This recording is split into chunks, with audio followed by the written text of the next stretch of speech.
Hey everybody, this is Dan Garvin. I'm one of the music teachers here at Danville Music, and with me again today is Dave Criss. We're going to talk about flams today at this Danville Music Quickie Lesson. Danville Music Quickie Lessons, yeah! That's growing on you. Yeah, it is. It's good. I like it.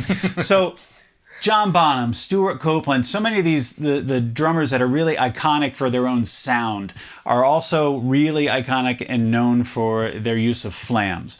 A flam is what's called an appoggiatura, which means leaning against, which is you have the main stroke and then you have a ghost note or grace stroke right before it. And as one of my early teachers told me, it should have a plop sound when you play it. Just plop, plop, plop. And flams are awesome because they give more weight to whatever note you're playing. That's why a lot of times they're used to set up going into the next section, or when you're making an entrance and you come in on 4, blah, and then you're in on the groove, right? Yeah, like the beginning of Smells Like Teen Spirit.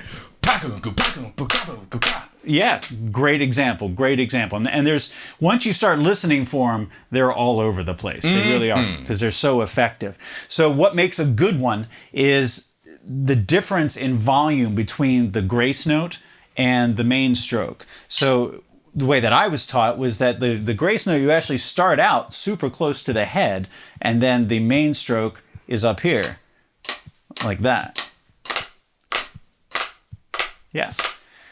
And the main idea is to not hit them at the same time, because that's also just called a double stroke or well, no, not a double stroke. It's called...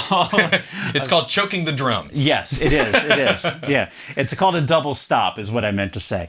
It's called a double stop, and those you will do on the drum kit anytime you're doing a unison hit on two different instruments. You're basically doing a double stop.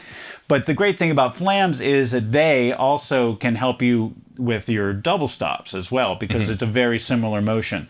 But the main point is to get that difference in sound between the main stroke and the grace stroke going into it.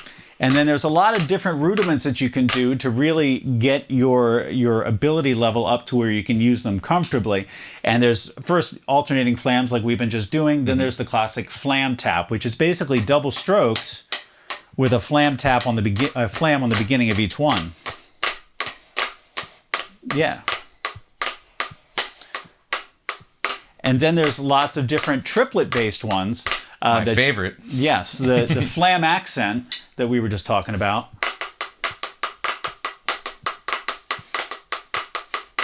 Yes, like that. There's also, if you wanted to get that kind of sound, you can only go really so fast with this. So if you want to try to get faster, if you're looking for something to bliggity, bliggity, bliggity, bliggity, bliggity, you can go with what's called a Swiss triplet, which is right, right, left, with a flam on the beginning. And then, but also you should work it on the other side too, because it doesn't switch on its own like a flam accent does. These are things I need to work on. And as you saw in the other video, I'm in recovery with my hands, so a lot of this stuff is coming back, and these are great exercises to get your hands back in shape and learn some new tricks. Yeah, they really are, because in each exercise that you're doing, you're adding in an extra note. So you're getting a couple of multiple strokes on each hand within each flam accent.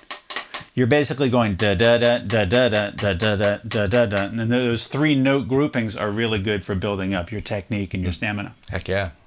And that is a Danville Music Quickie Lesson.